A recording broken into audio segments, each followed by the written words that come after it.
Sujet de prière, Dieu sera avec vous en cette nouvelle année.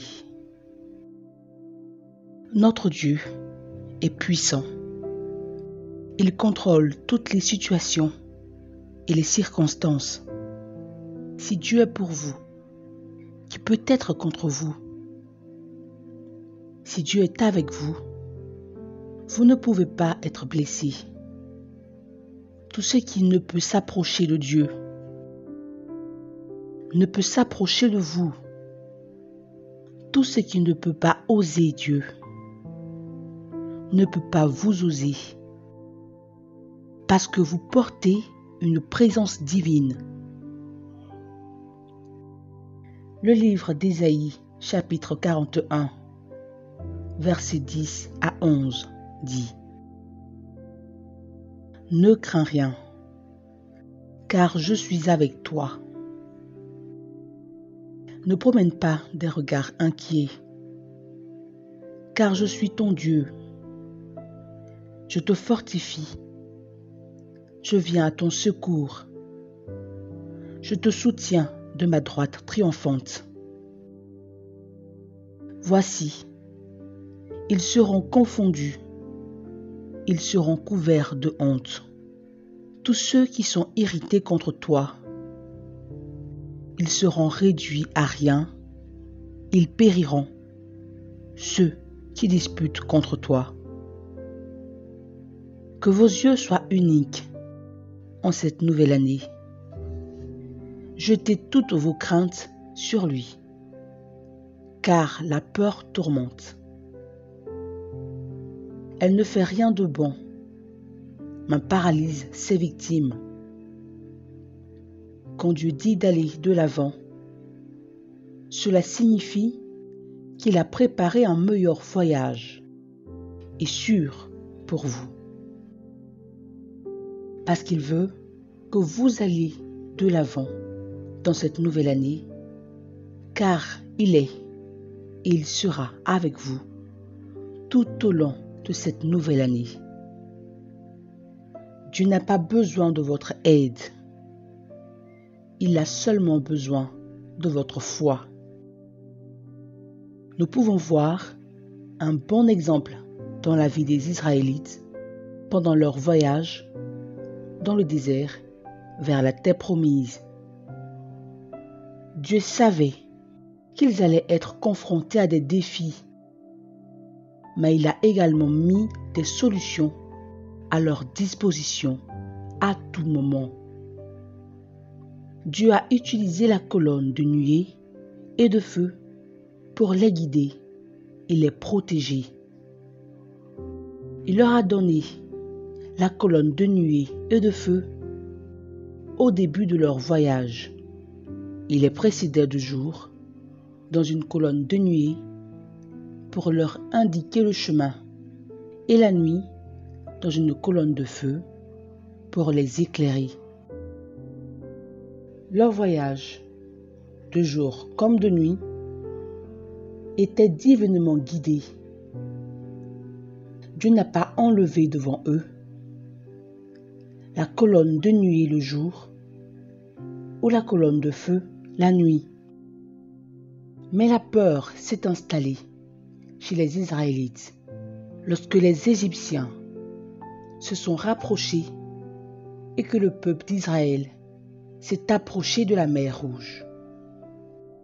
Il crie à Moïse et il leur dit de rester forts, car les Égyptiens qu'ils voient, ils ne le verront plus jamais. Moïse leur rassure que le Seigneur combattra pour eux et qu'ils se tiendront tranquilles. La situation devint plus effrayante lorsque les chars d'Égypte rattrapèrent les Israélites et campèrent au bord de la mer, près de Pi-Hahiroth, en face de Baal-Zéphonal, en les attendant. Le Seigneur montra à nouveau sa main miraculeuse en utilisant le même mystère de la colonne de nuée de feu et du bâton miraculeux donné à Moïse. L'ange de Dieu qui précédait le camp d'Israël se déplaça et passa derrière eux, et la colonne de nuée partit devant eux et se tint derrière eux. Celle-ci s'interposa entre le camp des Égyptiens et le camp des Israélites. Pour les Égyptiens, c'était une nuée et des ténèbres. Mais pour les Israélites, elle leur donna la lumière pendant toute la nuit, et aucun d'eux ne s'approcha de l'autre pendant toute cette nuit. Moïse a tendu son bâton sur la mer Rouge. La mer s'est ouverte pour que les Israélites puissent se déplacer à sec. Mais pour les Égyptiens, le cas était différent.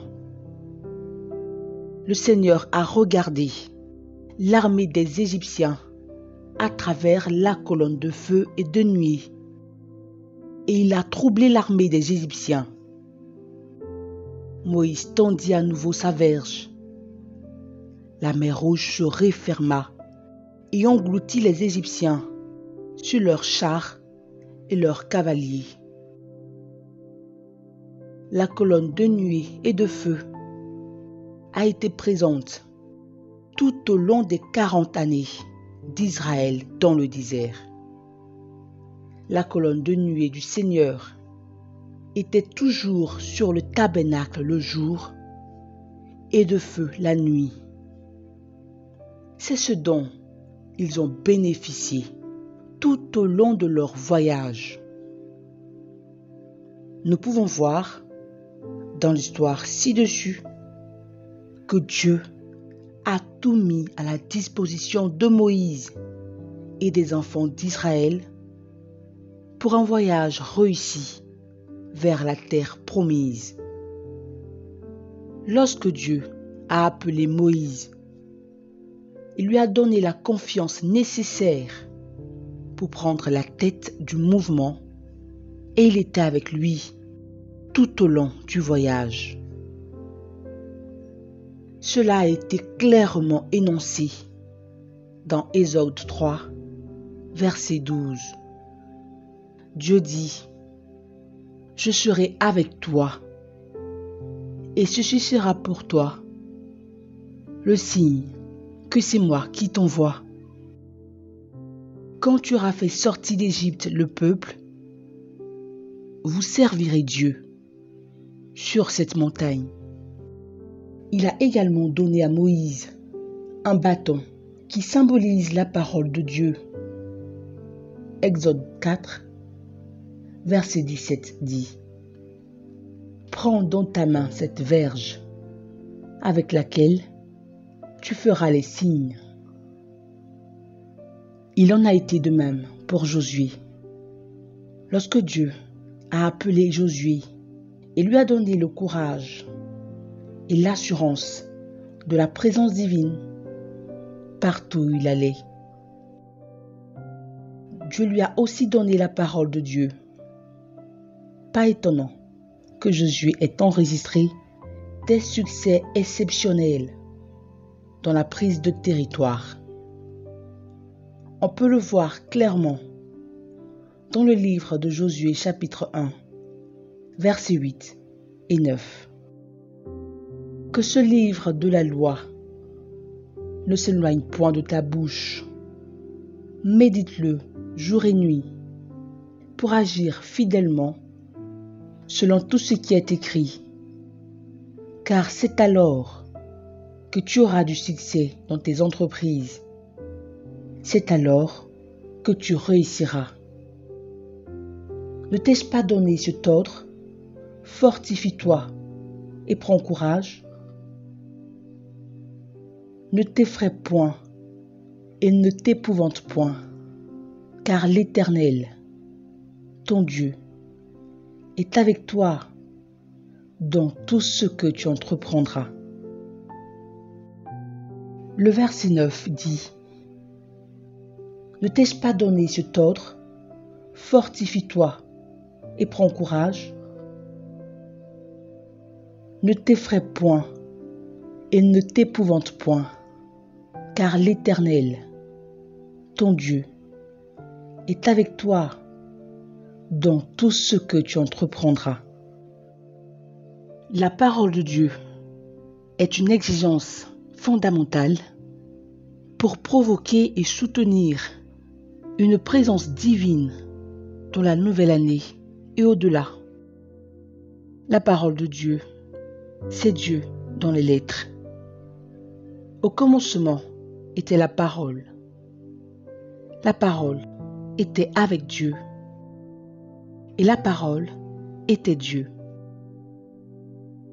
Ma charge pour vous aujourd'hui est d'assurer et de soutenir la présence de Dieu dans votre vie et en cette nouvelle année.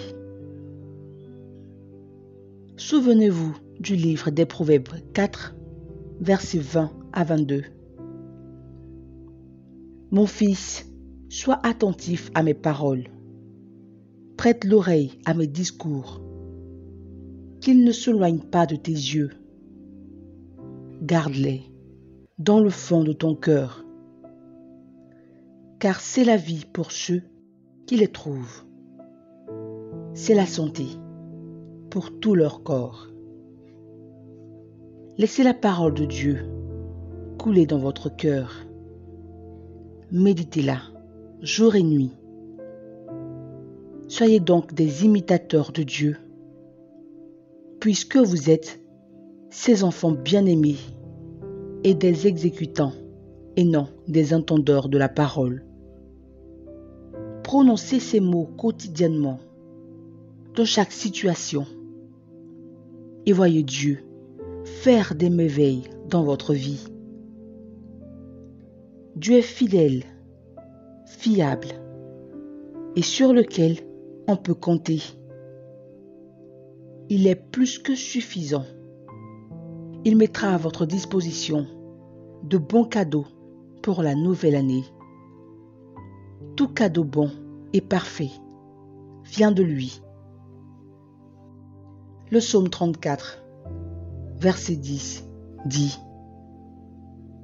Les lionceaux éprouvent la disette et la faim, mais ceux qui cherchent l'Éternel ne sont privés d'aucun bien.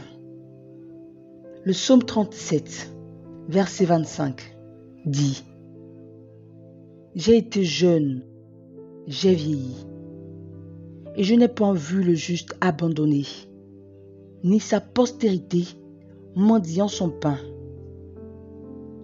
Dans les deux écritures ci-dessus, David nous assure d'une abondance surnaturelle qui est toujours en stock pour les croyants.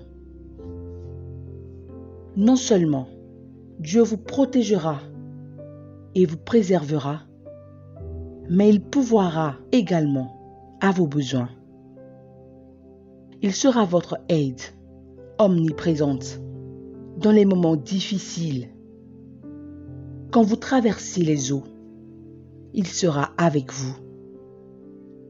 Quand tu passeras par les fleuves, ils ne déborderont pas. Quand tu passeras par le feu, tu ne seras pas brûlé, car tu es la prunelle de ses yeux. David dit dans le psaume 91, versets 1 à 2. Celui qui demeure sous l'abri du Très-Haut repose à l'ombre du Tout-Puissant. Je dis à l'Éternel, mon refuge et ma forteresse, mon Dieu, en qui je me confie. Habiter dans le lieu secret de Dieu signifie faire confiance à Dieu et obéir à ses commandements pour montrer que nous lui faisons confiance. Rejeter sur lui tous nos soucis et toutes nos angoisses et l'adorer de tout notre cœur. Car c'est en servant avec révérence, dévouement et crainte pieuse. Alors vous demeurerez sous son ombre. Vous serez divinement guidés. Et quand les gens vous verront, ils verront Dieu. Alors, tout tremblera en votre présence. Vous ne pouvez pas vous éloigner de Dieu et vous attendre à ce qu'il soit avec vous.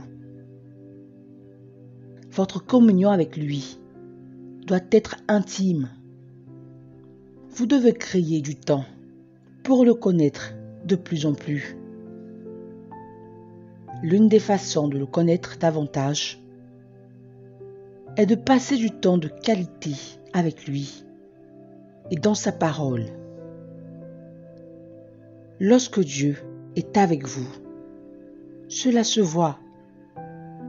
Sa présence manifeste s'accompagne toujours de bénédictions et de faveurs.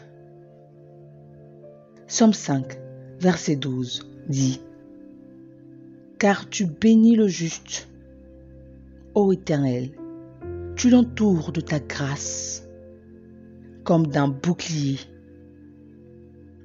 Dans cette perspective, prions. Père céleste, nous te remercions pour ta bonté et ta miséricorde. Le ciel parle de ta gloire. La terre parle de ta beauté. Tu es un Dieu grand et puissant, qui est semblable à toi, Seigneur. Tu es glorieux dans la sainteté, redoutable dans les louanges. L'Écriture dit, dans le psaume 95, versets 2 et 3, allons au-devant de lui avec des louanges, faisant retentir des cantiques en son honneur, car l'Éternel est un grand Dieu. Il est un grand roi, au-dessus de tous les dieux. Nous venons devant toi aujourd'hui avec un cœur de gratitude. Nous t'offrons nos sacrifices de louange. Nous te rendons grâce de tout notre cœur. Nous continuerons à mentionner tous tes actes merveilleux. Ta fidélité est toujours sûre. Dans Éphésiens 3, versets 20 à 21, dit: Or, à celui qui peut faire, par la puissance qui agit en nous, infiniment au-delà de tout ce que nous demandons ou pensons, à lui soit la gloire, dans l'Église, en Jésus-Christ, dans toutes les générations, au siècle des siècles. Amen. Merci pour ta promesse de faire encore plus que nos besoins et d'être toujours avec nous. Renforce-nous, Seigneur, et fais-nous savoir que nous ne sommes pas seuls. Soutiens-nous de ta droite juste. Ne nous laisse pas nous éloigner de ta présence. Suscite notre courage pour vivre victorieusement et passionnément pour ta gloire. Je sais qu'en ta présence, il y a plénitude de joie et qu'à ta droite, il y a des plaisirs pour toujours. Remplis-nous de ta joie indicible et pleine de gloire en cette nouvelle année. Que tu ne nous quittes pas au cours de cette année et au-delà. Aide-nous à te faire confiance et à t'obéir pleinement et jusqu'au bout. Nous t'en prions au nom de Jésus. Amen. Permettez-moi de motiver quelqu'un avec ce témoignage. Au cours de l'année 2018, un pasteur de notre église est allé chercher la face de Dieu sur une montagne Sur le chemin du retour, après cet exercice spirituel, il a décidé de s'arrêter dans un centre de lavage de voitures pour laver sa voiture. Dès qu'il est sorti de sa voiture pour demander l'aide du préposé, il a entendu un grand bruit. Lorsqu'il a regardé dans la direction, d'où provenait le bruit, tout était déjà en flammes. La flamme était le résultat d'une remorque chargée de PMC qui a perdu le frein et est tombée sur le bord de la route. Et elle s'est enflammée. Le pasteur a alors couru pour sauver sa vie. Toutes les maisons, les bureaux et les magasins situés du côté où la remorque est tombée ont été brûlés sans être reconnus. La station de lavage n'a pas été exclue non plus. Toutes les voitures de la station de lavage sont parties en flammes, sauf celle du pasteur. Sa voiture a été exemptée. Il n'y avait aucune brûlure sur les pneus ou quoi que ce soit. La voiture était intacte. Cela a permis de sauver les âmes de nombreuses personnes présentes sur les lieux de l'incendie. Lorsque Dieu est avec vous, votre cas est différent. Même si la terre brûle comme un four, vous serez exempté. Je vois le sceau de l'exemption sur vous en cette nouvelle année. Tout ce qui arrivera aux gens du monde dans cette nouvelle année